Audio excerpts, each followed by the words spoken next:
सुंदरगढ़ का बादशाह विक्रम सिंह बहुत ही मेहरबान और इंसाफ पसंद था। वो चाहता था कि इसकी रियाया ईमानदार हो। एक दिन इसने अपनी सल्तनत में ऐलान किया कि जो कोई चोर को पकड़कर बादशाह के हवाले करेगा, इसे बहुत ज्यादा इनाम दिया जाएगा। इसी बस्ती में एक औरत अपने 2 बच्चों के साथ रहती थी। दोनों बहन भाई अपनी माँ से बहुत प्यार करते थे। एक दिन वो औरत बीमार हो गई। घर में दवा के पैसे नहीं थे। दोनों बच्चों के पास रोने के सिवा कोई चारा नहीं था। सारा दिन इसी तरह गुजर गया।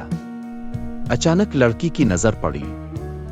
याद आते ही इसने अपने भाई से कहा, बादशाह ने चोर को पकड़ने का ऐलान किया है, लेकिन हम क्या कर सकते हैं? भाई ने अफसोस से कहा।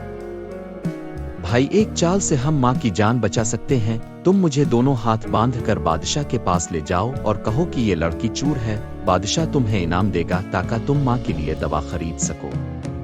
भाई को भी ये मशवरा पसंद आया, लेकिन वो खुद चोर बनना चाहता था। बहन ने इसे समझाया कि वो अपनी माँ की बेहतर खिदमत कर सकेगा। किसी तरह वो तैयार हो गया। इसने अपनी प्यारी बहन के हाथ बांधे और इसे बादशाह के पास ले गया और कहा, महाराज, ये लड़की हमसे चोरी करने आई थी, मैंने पकड़ ली है।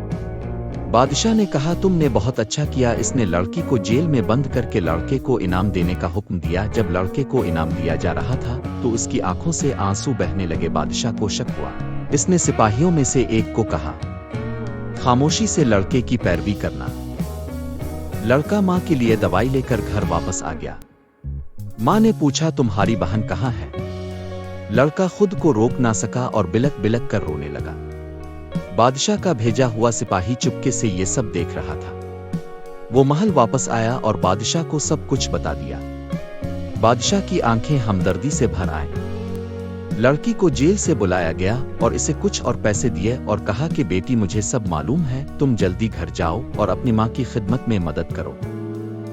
हकीकी इंसाफ और हमदर्दी का इन्हिसार सिर्फ बैरूनी शवाहिद पर नहीं होता, बल्कि हकीकत और सच्चाई को समझने पर होता है।